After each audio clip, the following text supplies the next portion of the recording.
Right, so nothing drops like a lead weight on a political party quite like the person who used to literally run it deciding to take their vote elsewhere.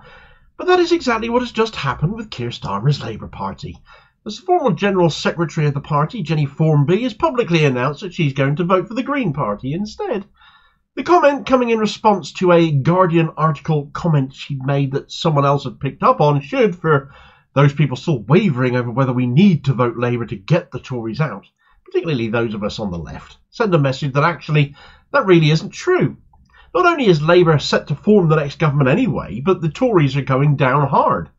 But if Labour's former General Secretary is refusing to back the party she once ran and is taking her vote elsewhere, so should more of us take a leaf out of her book and not reward Starmer with a massive majority where he can fail the country unchallenged for the next 5 years either. Surely if anyone knows the truth of that, Jennie Formby does, right?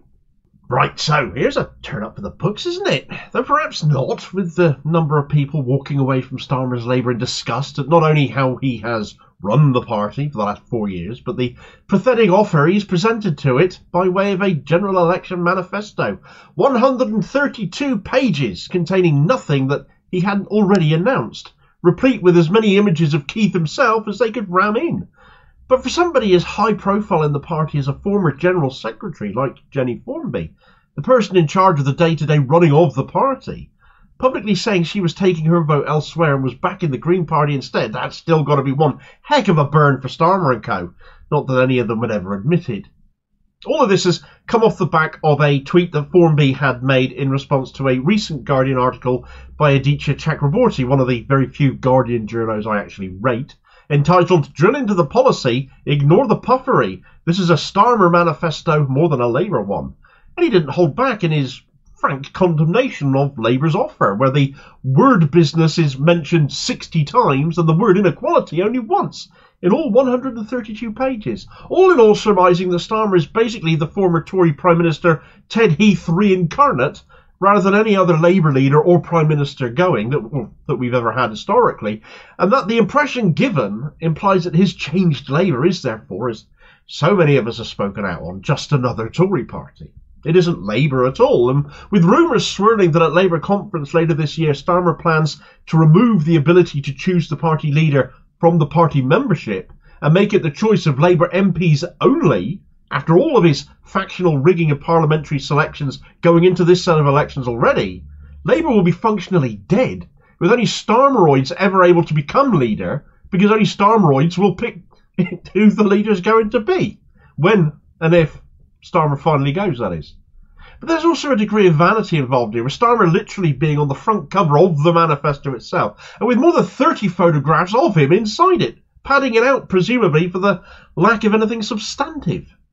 To Chakraborty's article, Jennie Formby wrote, "Very interesting, if depressing, analysis of Labour's manifesto from Chakraborty. With such a hunger for real change and the Tories a done deal, what a wasted opportunity to make the radical changes that would create a fairer, more equal society with thriving public services." Of course, she's absolutely right there, but Starmer doesn't want change from what we have now. The change he means, the change he's really talking about, is changing Labour from one of serving the public to serving establishment interests. Lying to people to their faces has been Starmer's defining trait after all, and I'm certainly not the only person feeling that way, as a chap called Adrian Litvinoff replied to Formby's tweet, saying, "The disappointment of the broad left in Blairism will be as nothing compared to the betrayal of those who vote for Starmer expecting greater social equality, a reassertion of the role of public services, let alone any improvement in foreign policy. So don't." And Litvinoff is right too, and I fear he's also right in what he's predicting is going to come down the road after Starmer gets elected, if he gets a substantial majority with that. I think we can look at Blair and how he conducted himself, PFIs for the NHS, lumbering that service with chronic debt, for instance, hugging up to Thatcher and saying he saw his role as Prime Minister as building on her legacy, which is just rancid coming from Labour. But then he wasn't really Labour, was he? He was part of the Tory-like rot creeping in that has been creeping in more and more over the last several decades. Starmer is likely to finish the job and finish Labour as an alternative to the Tories. And sadly, it is likely to take 5 years of continued Tory austerity under Rachel Reeves, a George Osborne wannabe in a skirt, for many people to realise this. Formby answered Litvinov's assertion herself with what has proven to be quite the admission, though. I'm voting Green. Not perfect, but much more transformative agenda. And people can't just keep voting Labour because we've got to get the Tories out. They're out anyway, so we should vote for parties that genuinely represent what we believe in, which may well be independence. Now, I'd argue there is no such thing as a perfect manifesto anyway. There are bits we all look out for that are of interest to us and bits we largely don't care about because they don't impact our lives. And as a Green, I might feel a tad defensive over that comment, but I think Formby thinks the same way.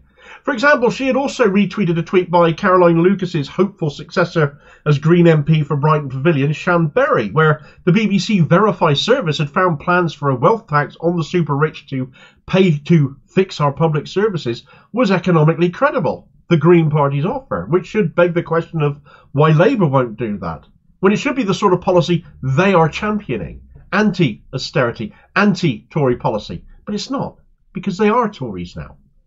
The question of why Labour won't tax the super rich when Green plans to do so are seen as economically credible should be put to every Labour candidate in every interview they ever do, because there is no excuse for Labour not to do this.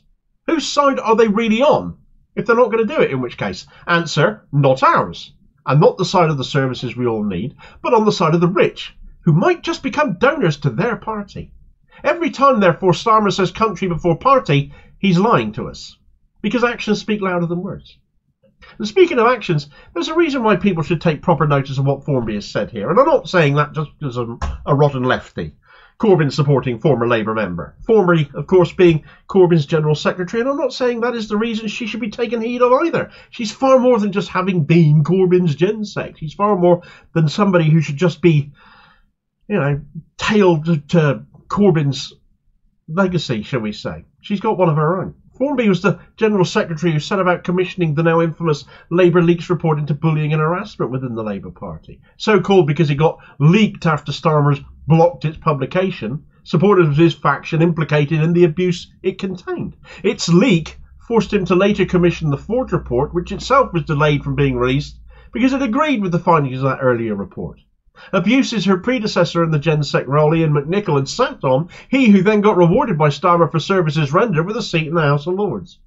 The anti-Semitism scam that was firmly placed on Corbyn by vested interests within the Labour Party and the mainstream media, the backlog in cases Labour had not dealt with, was dealt with by Formby, who put in place new measures to do so, brought more people in as case handlers, and this backlog again had built up under McNicol, swept under the carpet as it were, introducing a disciplinary process to action valid complaints that McNicol in his 7 years as Gensec hadn't bothered to do either, all of it undermining the party from within. Swept under the carpet of these issues and complaints had been, but such is the factional control freakery of the Labour right that they'd wreck their own party's reputation because those pesky members dared choose a socialist to lead a democratic socialist party, having trashed Labour's complaints process for years.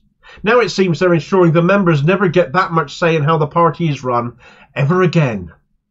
Throughout much of this, though, repairing the damage done, Formby was battling cancer at the same time, so my respect for that lady's tireless efforts are limitless.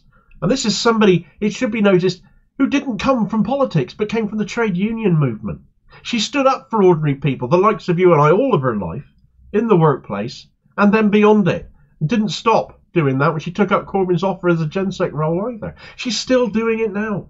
She's taken her vote elsewhere to do so. She said exactly why that is entirely valid and pointed out why so many of us should do likewise too. Vote Green, like Jennie is, like I will be, or perhaps you've got another candidate from another anti-establishment party, not Reform, obviously, they are establishment before the inevitable bots chip in, or perhaps there is an independent with a strong campaign to swing behind. Whatever is best fit for you where you are, that is the real tactical vote in this election. Meanwhile, of course, Labour's figures are mounting disgusting attacks on Green candidates, knowing that they have no answers to those arguments coming from them, coming from the left of where Labour is now positioned. One of the most shameless instances came courtesy of Starmeroid Lisa Nandy on Birkenhead Green candidate Joe Bird just the other day. To no surprise at all playing out on the BBC, Labour are truly giving the Tories a run for their money these days into who can best be described as the nasty party now. Get the details of that story in this video recommendation here, and I will hopefully catch you on the next vid. Cheers, folks.